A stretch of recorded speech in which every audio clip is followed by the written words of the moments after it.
این بچه رو تو سن پایین زنش میدن، اونم یه زن ناموجه و حالا باید بار یه خانواده رو به دوش بکشه. سلام عزیزان، این بار با فیلم هولی ماتریمونی در خدمتتونم. اول فیلم این زنه به اسم هاوانا رو داریم که توی شهر بازی کار میکنه که آخر شبم به هوای اینکه بره حقوق آخر ماهش رو از رئیسش بگیره یه خود ادا حال بدا رو در میاره که رئیسم که از این حوالا بوده میگه بیا بریم تو اتاق من قشنگ سفره دلتو باز کن. از بیرونم این یارو به اسم پیتر رو داریم که این شده دوست پسر همین هاوانا. پیش رئیسم هاوانا کلی گریه و چسناله میکنه و همونجا کلید رئیسه رو بر میداره از پنجره میندازه برای پیتر که پیتر هم جلدی میاد پولا رو از تو گاف صندوق بر میداره و میاد یکی هم میکوبه تو صورت یارو و با هاوانا از اونجا جیم میزنن. فردا صبحش هم پیتر عکس خودش رو تو روزنامه میبینه که گویا دوربینا موقع سرقت عکسش رو گرفتن و الان هم تحت تعقیبه که این موضوع رو به هاوانا میگه و قرار میشه برن روستای خانواده پیتر که اونجا کسی پیداشون نکنه. وقتی میرسن پیتر میره پیش داداش کوچیکش به اسم زکیل و مادرش هم اونجا میبینه. بعد اونم میره پیش کت خدای اونجا و میگه میخواد با این دختره ازدواج کنه و همونجا هم زندگی کنه. صحنه بعد نشون میده پیتر رفته و توی جا مخفی خونهشون پولا رو داره قایم میکنه که شبونه هم هاوانا میره تو خونه تا پولا رو برداره ولی هر چی میگرده چیزی پیدا نمیکنه. بعد اونم تو کلیسا میبینیمشون که دارن با هم ازدواج میکنن. خلاصه یه روز پیتر تصمیم میگیره بره شهر و زکیل برادر کوچیکش هم با خودش ببره. تو شهر پیتر میره توی باره آبجو بخوره که میبینه تو تلویزیون داره به عنوان مجرم تحت تعقیب نشونش میده و سری دست داداششو میگیره برگردن روستا. ولی تو راه انقدر سگمس بوده با داداشش بحثش میشه و ماشین چپ میکنه و منفجر میشه که میبینیم زکیل هم از ماشین پرت شده بیرون و جون سالم به در برده.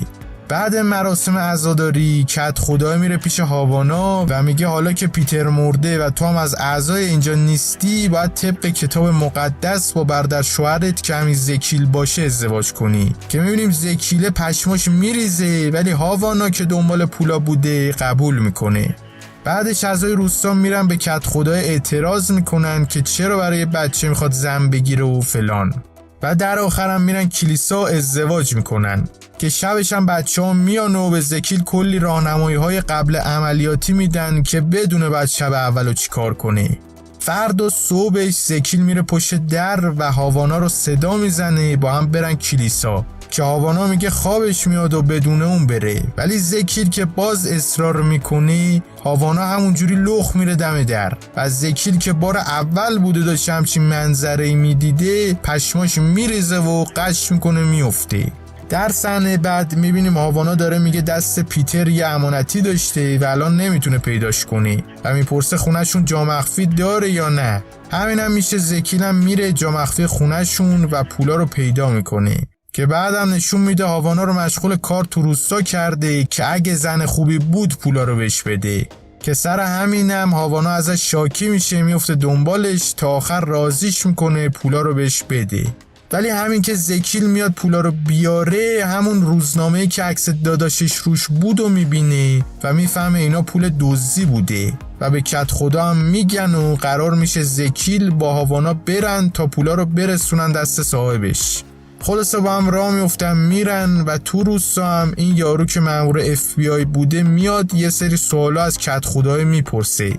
بعدم زکیل با هاوانا میرن یه هتله و توی یکی از اتاقا زکیل میبینه هاوانا رفته با یه یارو دیگه برای سسک کردن که زکیل هم میاد میگه من شوهرتم و این کارا چیه و از این حرفا. بعدم تو اتاقشون میگه درسته مال من هنو اونقدر گنده نشده ولی درستم نیست تو بری دنبال یه خیار گنده تر.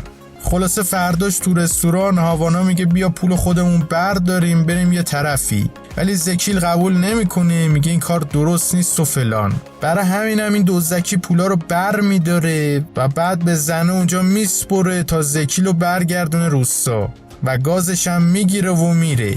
بعدم همینطور که زکیل نشسته بیرون اونجا، مأمور FBI هم میاد میگه بیا بریم دنبال زنه و خلاصه تو تعقیب و گریزایی که پیش میاد میبینیم مأموره از اون دیوسا بوده و میگه پوله رو بده بیاد وگرنه میزنم بچه رو میکشم، که اونم پولو میده و زکیل رو سوار ماشین میکنه و راه میافتن با ماشین سمت مأموره. زکیل هم در رو باز میکنه، میزنه یارو رو میپکونه رو زمین و پولا رو هم بر میدارن میزنن به چاک. بعدم بالاخره تصمیم میگیرن برن و پولا رو بدن دست صاحبش و همونجا که داشتن میرفتن دوباره مأمور پیداش میشه بیاد کیفو بگیره که زکیل هم فرار میکنه. تو همین بدو کردن آخرم که آوانا با یارو گلاویز شده بوده، زکیل رو میبینیم با تراکتور اومده سراغش. بعدم پلیسای اونجا میان و همه براشون دست میزنن. همونجا یارو که پولشو برده بودن رو میبینیم داره میگه چون هم پولم آوردی هم زنه رو تحویل دادی فلان قد جایزه بهت میدم، ولی زکیل قبول نمیکنه، میگه جایزه نمیخواد و ازش میخواد هاوانا رو ببخشه. خلاصه صحنه بعدش میبینیم دارن از هم خدافزی میکنن و آخر زکیل یه ماچش هم میکنه، میگه حالا فعلا خیارم رشد نکرده ولی بزرگ شدم خودم میام میگیرمت و بای بای میکنن و دیگه فیلم تموم میشه. خب عزیزان اینم از این. اگه خوشتون اومد لایک یادتون نره و تا بعد فعلا بدرود.